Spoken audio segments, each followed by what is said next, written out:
தௌபாவின் வாசல் எந்த அளவு விசாலமானது. கல்வியை தேடுபவருக்கு கிடைக்கும் சிறப்பு.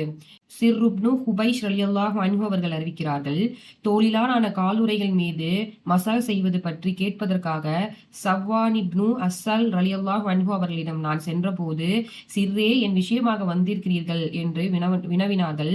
கல்வியை தேடி வந்திருக்கிறேன் என்று நான் கூறினேன். அதற்கு, கல்வியை தேடுபவருக்காக அவரது தேடல் குறித்து திருப்தி அடைந்தவர்களாக மலக்குகள் தங்களது இறக்கைகளை தாழ்த்துகிறார்கள் என்றார். பிறகு நான் மலஜல தேவைகளை நிறைவேற்றிய பின் உலு செய்கையில் தொழிலான காலுறைகளின் மீது மசகு செய்வது பற்றி அது மார்க்கத்தில் உள்ளனதா என்று சில காலமாகவே என் நெஞ்சில் நெருடலாக இருக்கிறது.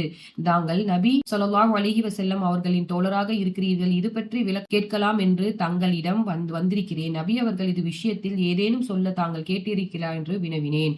அவர்கள் சொன்னார்கள், ஆமாம், நாங்கள் பயணத்தில் சென்றால் 3 பகல்கள் 3 இரவுகள் மலம் ஜலம் கழித்தாலோ அல்லது தூங்கிவிட்டாலோ ஒளி செய்யும் போது தோளிலான கால் உறைகளை கலற்ற வேண்டாம் என்று நபி அவர்கள் எங்களுக்கு உத்தரவிட்டிருந்தார்கள்.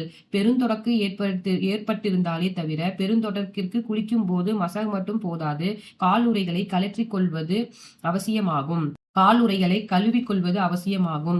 அன்பு செய்யும் அற்புதம். அதன் பிறகு இன்னொரு விஷயத்தை நான் கேட்டேன். அன்பு வைப்பது பற்றியும் நபி அவர்கள் சொல்ல தாங்கள் ஏதேனும் கேட்டிருக்கிறீர்களா?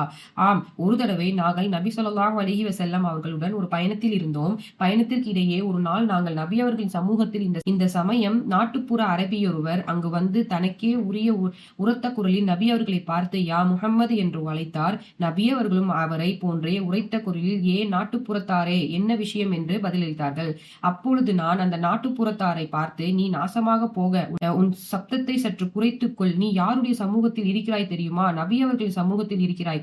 அவர்களின் முன்னிலையில் எப்படி மரியாதை குறைவாக பேசக்கூடாது என்று விளக்கப்பட்டிருக்கிறாய் என்று நான் சொன்னேன். அந்த நாட்டுப்புற அரபி, அல்லாஹின் மீது சத்தியமாக நான் என்னுடைய சப்தத்தை குறைத்துக் கொள்ள மாட்டேன் என்று கூறிவிட்டார். பிறகு அந்த நாட்டுப்புற ஆசாமி, ஒருவன் ஒரு கூட்டத்தாரை நேசிக்கிறான், ஆனால் செயலளவில் அவர்களை அடையாமல் இருக்கிறான். இவனுக்கு அல்லாஹ்விடம் அந்தஸ்து ஏதும் உள்ளதா என்று நபி அவர்களிடம் கேட்டார். அதற்கு நபி அவர்கள், மனிதன் யாரை நேசிக்கிறானோ அவர்களுடன் தான் கியாமத் நாளில் இருப்பான் என்றார்கள்.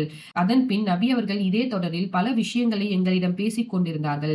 இறுதியில் மேற்கு திசையில் அதிசயமான வாசல் ஒன்று படைக்கப்பட்டிருப்பது பற்றி கூறினார்கள். அது எந்த அளவுக்கு விசாலமானது என்றால், ஒரு பயணி அதன் அகலத்தில் மட்டும் 40 அல்லது 70 ஆண்டுகள் நடந்து கொண்டே இருக்கலாம். அகலமே இந்த அளவு தூரம் என்றால் அதன் நீளத்தை பற்றி அல்லாஹ்வே நன்கறிவான். இந்த ஹதீஸின் அறிவிப்பாளர்களில் ஒருவரான சுப்பான் என்பவர் தமது அறிவிப்பில் மேற்கே திசை என்பதற்கு பதிலாக ஷாம் நாட்டின் திசையில் அந்த வாசல் இருக்கிறது என்று கூறியுள்ளார்கள். வானம் பூமியை படைத்த போதே அந்த வாசலையும் அல்லாஹ் படைத்து விட்டான்.